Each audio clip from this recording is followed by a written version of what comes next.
used by a few of them. They have an ambiguous morality, which I have no idea what that even means. They have rusty social skills. Also not sure. They can fit into friend groups, but don't rely on them. They tend to have small but close friend circles. Wait, I thought you did say I didn't need a friend circle! So someone who's kind of a loner? What? How does everyone not want to be the center of attention all the time?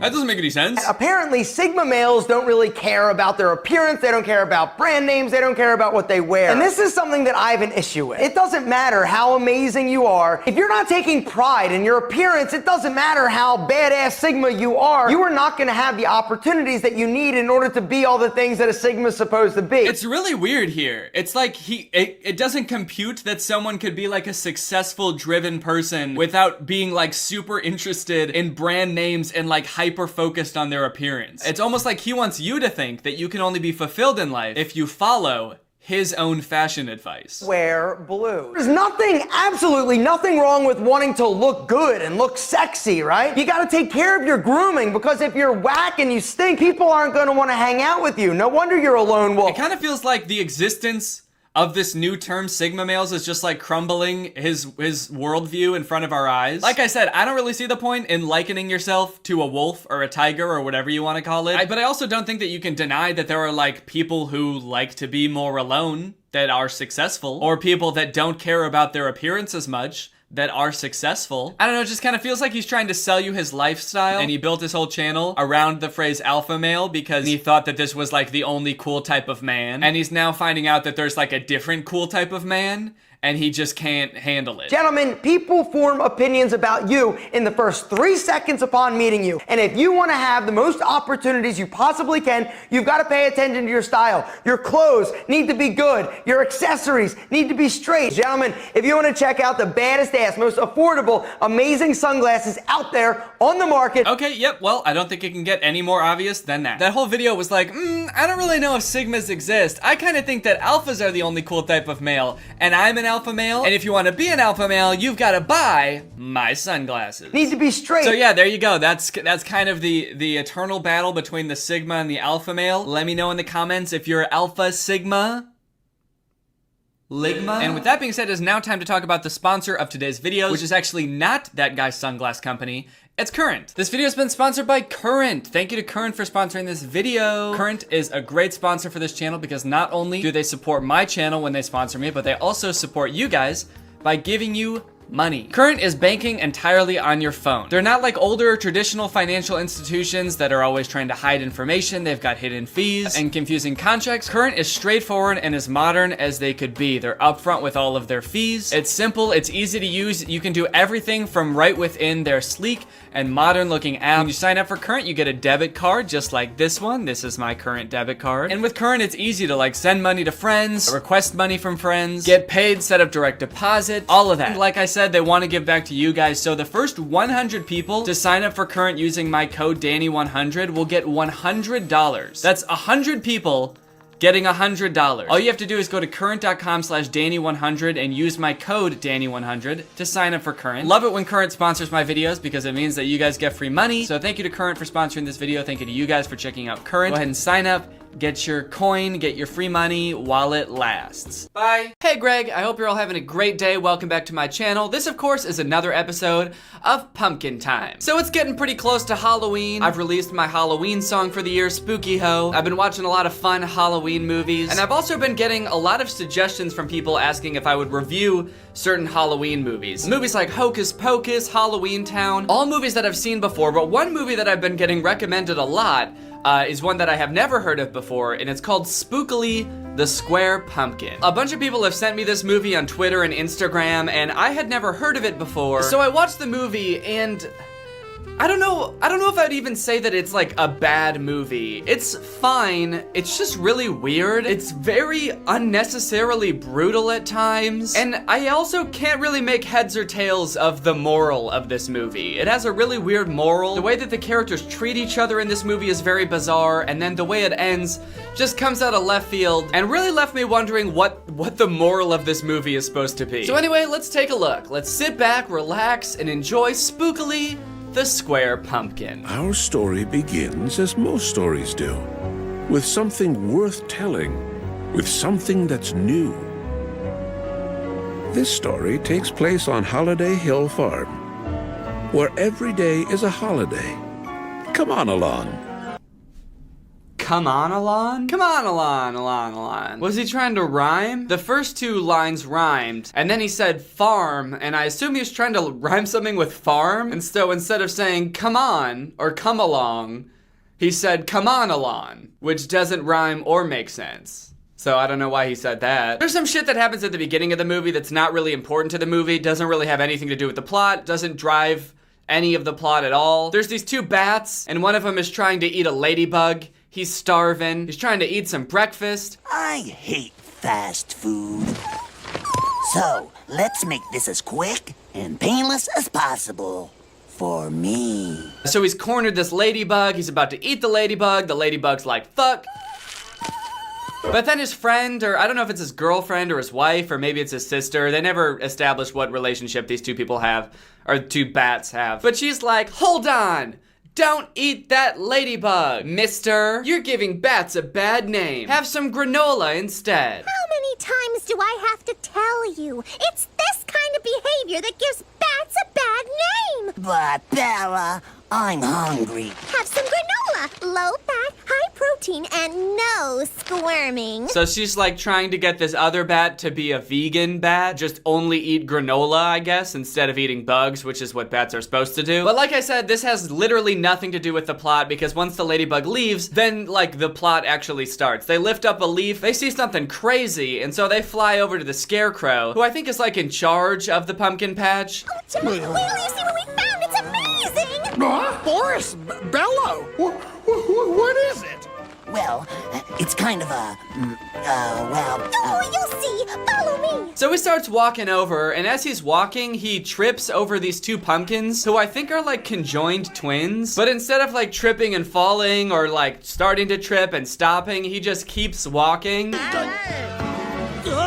Where are we going, huh, Jack? And the two pumpkins are like yelling at him the entire time, like, yo, what are we doing? What's going on? And the scarecrow just doesn't acknowledge them at all. He just keeps walking like a fucking robot and just stares directly ahead with that 1,000-yard stare, like his mind is totally someplace else. It's actually kind of creepy how long he's walking for without realizing that he's tripping over two screaming pumpkins. Like, what could he possibly be thinking about that is distracting him from the fact that he's been tripping for the past 5 minutes? But when he finally gets over to where the bats were, he lifts up the leaf, and lo and behold, it's a square-ass pumpkin.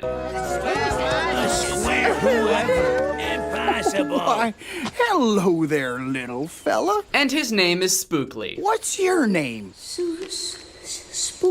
So the whole pumpkin patch comes over and looks at this square pumpkin, and I thought they were all just gonna be like, oh, neat. That's kind of weird, a square pumpkin. But this is a children's movie. They're trying to teach a lesson, so immediately, you know, they need to start with the conflict. So this little pumpkin, he's one of the conjoined twins, little Tom, just immediately starts going in on Spookly, just ripping into him. Isn't he the cutest thing? Cute? You're not gonna let that orange brick grow here with the rest of us, are you? He's not like us. He's a freak of nature. A mistake. He calls him a freak of nature and a mistake? Like, holy shit. I'm pretty sure Spookly's a baby, because they just found him, right? He must be a brand new pumpkin, so he's a baby. He calls him a freak of nature, a mistake, a weed. A weed. All pretty mean things to say to a baby. Then to make matters worse, he starts singing a whole ass song about how ugly and weird Spookly is, and the whole pumpkin patch joins in. All the pumpkins in this patch are nice and round. We all match. But not Spookly. Look at him. Spookly the square pumpkin. Do you see what I mean about being unnecessarily brutal? First, this one dude is roasting this poor baby that looks different, and then like the whole town joins in a song about how weird this kid looks. Imagine like a baby being born in the hospital and having some unique feature about them that makes them look different than everyone else, and like the doctor's like, ugh, what the fuck is up with this baby, dude? This thing is a fucking freak of nature. And then like one of the nurses comes in and starts snapping. The parents start dancing, even they're in on it, and they start singing. What the fuck is up with this kid? And the whole hospital comes in to look at the ugly little baby, and they all have like a dance number that they're doing. And the baby's just sitting there like, I don't even know how to talk yet, but I still think I'm getting the sense that everyone doesn't like me. In every patch, in every town, the pumpkins they pick are nice and round. That's true. It happens every year. The best will get picked. I guess you'll rot here. I guess you'll just rot here? Holy shit! Jesus, man! You little square-ass bitch! You think anyone could ever love you? You're gonna fucking die before anyone loves you! No one will ever love you! Ugly baby! Ugly baby! Look at Spookly, look at him.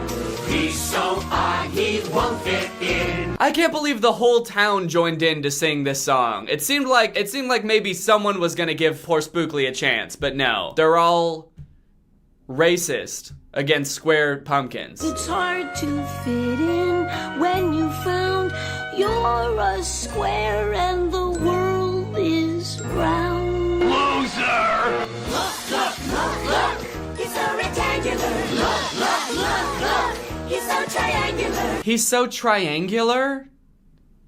That's just not true. They said he was rectangular, and then I guess we're looking for a rhyme, and the only thing they could think of was triangular, but that's just a lie. Not only are these pumpkins racist, but they're also dumb. So the song ends, and I have to say, Spookly takes all this pretty well for being a literal infant. He just goes off into the patch and sulks for a little bit. Staying in the patch is one thing, but there's no way, no how, and not the slightest possibility that Pointy over there is going to be allowed in the Jack Olympics. Oh, gosh. Little Tom goes on this whole rant about how Spookly's not a real pumpkin because he's a square, so he can't be a part of the patch, but he most definitely can't be part of the Jack Olympics. I just killed a fruit fly. The Jack Olympics are basically this competition they have every year to see who gets to be the pick of the patch on Halloween. And the winner of the Jack Olympics is how we named the pick of the patch for Halloween. They never really explain what that is, but I assume it's just like the pumpkin that gets put in the front for people who are coming to buy pumpkins on Halloween, like this is the pumpkin you want. So this brings up an interesting point, and I don't think that the writers really intended for people to examine the movie in this way, but do these pumpkins know what happens to pumpkins when they're bought by humans? The whole movie, they're like fawning over getting picked by a human. It seems like their sole purpose in life is to get chosen by a human. I'm just worried about the Jack Olympics is what I'm trying to say, because if the human world that we live in is the same as like the human world in this movie, then all of these pumpkins are competing in a tournament of skill and where the winner gets to get murdered. They all want to be like the best pumpkin in the patch, so a human will come along and cut off their head and scoop out their guts. Cut holes in their face for eyes, or actually I guess they already have eyes, so I don't know what they'll do for that. Maybe they just poke them out. Either way, it seems like a pretty gruesome fate and not a very good prize for winning a tournament. Spookly, listen dog, I'm not trying to tell you how to live your life, but if I were you, I'd be pretty happy to be excluded from the Jack Olympics. The scariest part is I feel like the pumpkins have no idea what happens when they get picked by a human, but I feel like the Scarecrow does. Like, he's sort of the ringleader around here. It seems like he's in charge. There's no way he doesn't know what goes down when a human picks a pumpkin. He's sort of like this goofy, kind, and caring figure on the outside, but deep inside he knows he's leading these pumpkins to their death. And sure, maybe it's a kid's movie, and I'm way over analyzing it, but if you're gonna make a whole movie about personified pumpkins, people are gonna have some questions. Anyway, Spookly's back in the middle of the pumpkin patch, and he's all sad, so he starts singing his own song. If I was round, then you'd see they wouldn't make fun of me. And so far, the only two songs in this movie have the exact same premise. The premise being, Spookly's not round.